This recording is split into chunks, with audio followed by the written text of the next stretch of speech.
the hierarchy of the 4 major sports here in Colorado: football, baseball, basketball, hockey. What is the order of the most job security to the least job security? Now, what it should be or what it is? What it is. What it is. Because what it should be and what it is are probably different. Talk to me about And it. we'll probably get to that when we get to one Bud Black down at 20th and Blake. Okay. Is Bud the problem? Of course not. Should Bud have been fired by now? Yes. He's going to lose 100 games for the second year in a row. He hasn't done anything since 2019. He's like 100 games under 500 in his career as a manager. Didn't win much in San Diego except for a couple blips. Didn't win much in Colorado, especially not recently, except for a couple of blips. But Dick Monfort's not going to make a change there. I don't know. When's the last time Dick Monfort made a managerial change? Where the guy didn't quit or it was a mutual parting of ways? I think it was 16, I want to say. See, they framed that with Walt Weiss as a mutual parting of ways. Wow, but we know. The only time he They fired said that a with guy- Jeff Bridich, too, didn't they? Yeah. He fired Clint Hurdle 18 months after he went to the World Series. That was 2009. In my eyes, Clint Hurdle is the last manager that Dick Monfort has truly fired. Jim Tracy quit. I think Walt Weiss had enough. Now it's Bud Black. So that's where I start with the frame of this conversation. Real quick, what piece of the blame pie does, percentage-wise, does Bud Black get compared to all the other moving parts in the operation?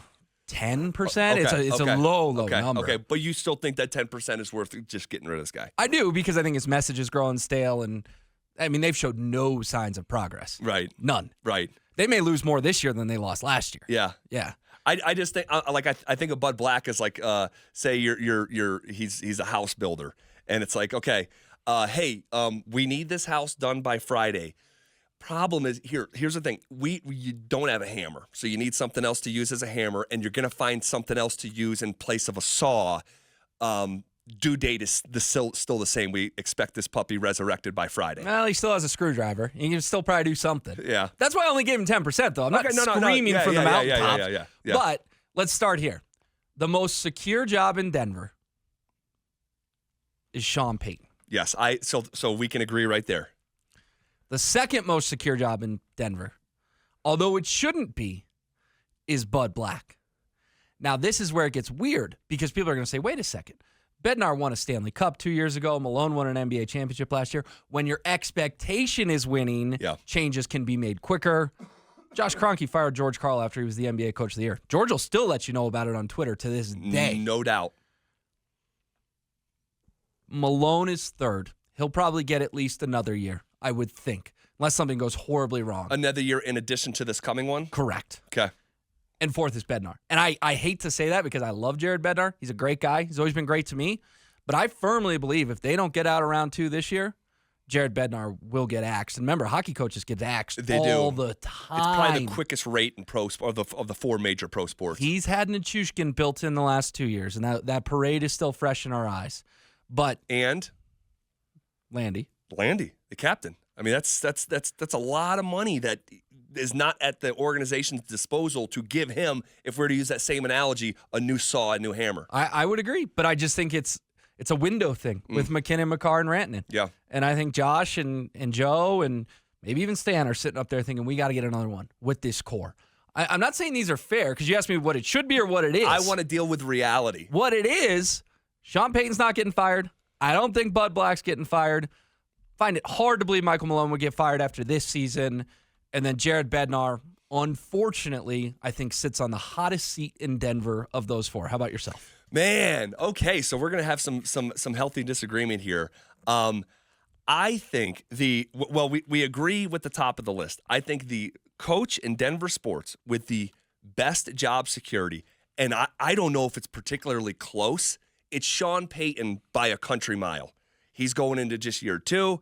He's got a big boy, nearly $100 million contract. They're openly acknowledging basically a rebuild. He's going to be shown grace that, maybe he shouldn't be afforded if he coaches the same way he did last year, because last year wasn't good enough. But he's not going anywhere. He's really not. I mean, what would the Bronco operation have to look like for Sean Payton to be fired? I think it'd have to be some sort of new video that pops up and embarrasses the organization.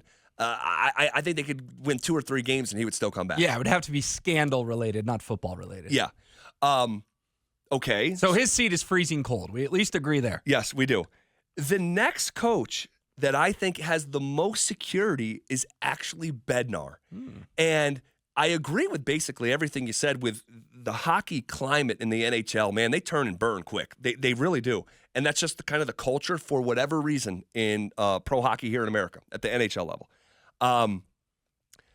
But I think he's number 2 most secure because the circumstances that have worked against his team and the timeliness of the circumstances are just, I think it's just too much to ignore. And I think if the Cronkies could not write a check for him to go away as a champion, not just at the NHL level. This guy won a title in the ECHL, the AHL, the NHL, and we know what it looks like when the team is right. But I will acknowledge, your point.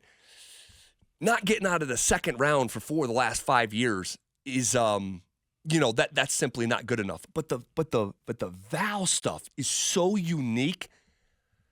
2 years in a row during the playoffs, man. If there was ever a shield for some criticism that could come his way, in addition to your captain and one of your best players not being available to you as well. Man, I know they have some great players left over, but those are 2 really unique, truly unique excuses or reasons why you're not, breaking through the threshold of success. And I will further your point here. I had forgotten about this, but they gave him a 3-year extension on top of the year he had left in 23. So he is under contract for 3 more seasons. Normally we don't know this stuff, but this was reported by Darren Dreger, who's a top hockey insider, at $4.75 a year for the next 3 years. So they would have to write him after this season. Quick math here, 9.5. Right. To go away. Right. And didn't Josh say about 2 years ago during a press conference that the Avalanche had been operating in the red for a very long time? Do you remember that comment? I do. It was during one of those, I don't want to go down this road, but it was during one of the TV press conferences and sort of explaining they were bleeding money here, they were bleeding money there, and he threw the Avs in there too. Right. Okay. Good memory. Which was interesting because we're like, Now, to be fair, that was right after COVID, so he was probably citing some fairly recent numbers. Sure. Where they had to pause the season, go to the bubble, and then start the next season with basically no fans in the stands. Right. Because hockey's a much more year-to-year league. Correct. Than the NBA or the NFL in terms of revenue. Yeah. So, and if they could avoid that check with some unique reasons built in why you're not having success, and maybe it's not fair to use those things, but if in my head, if I'm trying to even break ties between he and someone else, those are some unique reasons for Bednar, for me on my list. When we're talking about the hierarchy of coaches in Denver sports according to their job security, I have Sean Payton as having the coldest seat, followed by Jared Bednar. And third, I actually have Bud Black. I think that he could be a symbol and basically like a token of a sacrifice that, how long is Dick going to continue to do this? I mean, the team is 32-59. They're historically bad. Whose head is going to roll? Is it your new general manager? Like, if a head is going to roll, is it Bill Schmidt? It's not going to be one of the players. And I think that you might see, and if I had to guess, I'd actually put it like 51% this coming off season. There's some change for change's sake, because I agree with you. Bud's not perfect. Maybe he's 10% of the problem over there. But I think his head might be the most likely to roll, more of a symbol of a sacrifice than anything else. Fair enough, but I don't think Dick Monfort rolls a lot of heads. He does not historically. But this is historically bad, why he might have to. But if Bud Black is not the manager opening day next year, how will that be framed come October? It will be framed as a parting of ways. Oh, sure. Not that that doesn't count as a firing. No, Will, come on. Does it? What if Bud goes full Jim Tracy or Jim Leland, something about Jims who manage the Rockies, and just go, this organization's incompetent. I'd rather be on a beat. How old's Bud? Got to be 70. I mean, if you're Bud Black, do you really want to sign up for 100 losses for a third straight year? I think there's a better chance Bud Black resigns than Dick Monfort fires him. You think so? I do. Bud's 67, Bud Black is 67 years old. He'll turn, he just turned 67 just a few days ago, it looks like, on June 30th. Because if you're Bud, here's how I'll frame it to you. He's a good pitcher, right? In the big leagues. He was. He could go be a pitching coach for a contender. So you can either go lie on a beach, or you could go be a pitching coach for a contender, or you could sign up to lose another 105 games with the Rockies next season. But I don't know a lot of coaches who are like, you know what? I'm moving on from this head role. Let me go be someone's assistant at 67 years old. I think he likes being the skipper. I think it's more likely that I think. Well, then that tells you something about Bud. Maybe. He likes being in charge rather than winning. And to me, that's disappointing if that is indeed the case. Well, I'd rather have a guy with competitive fire who goes, this owner's incompetent, this GM's incompetent. Yeah. And the New York Yankees need a pitching coach next year. Yeah, well, you know what? That might move the needle. Yeah. That might move the needle. But I have him third on this list of coaching hierarchy in Denver sports according to their job security. That means it leaves one more guy left over. And it defies conventional wisdom because Michael Malone is the most recent NBA champion. And yet I think his seat is the hottest. And it has to do with the human element and disconnect with the guy who has the office above his in Calvin Booth. And in addition to that, and do you acknowledge that there's been a serious disconnect? Of course. But if one of them went to Josh and said, you got to pick one or the other, I don't know if Josh is picking Calvin. He might be picking Michael. Well, I think he picks up the phone and calls Joker. And who does Joker love? Michael Malone. You're probably right. But the fundamental reason, and there's two central things at the nucleus of me having Michael Malone as seat being the warmest in Denver sports, and someone driving down the road can tell me I'm an idiot, and that's okay. We can agree to disagree on a conversation like this. But you have a real disconnect with the general manager.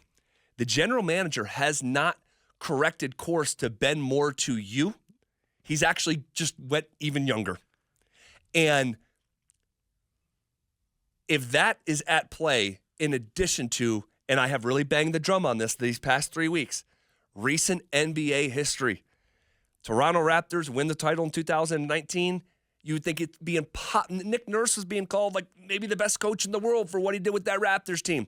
2 years later, he's fired. The next year, the Lakers win the championship. Lakers are back on top.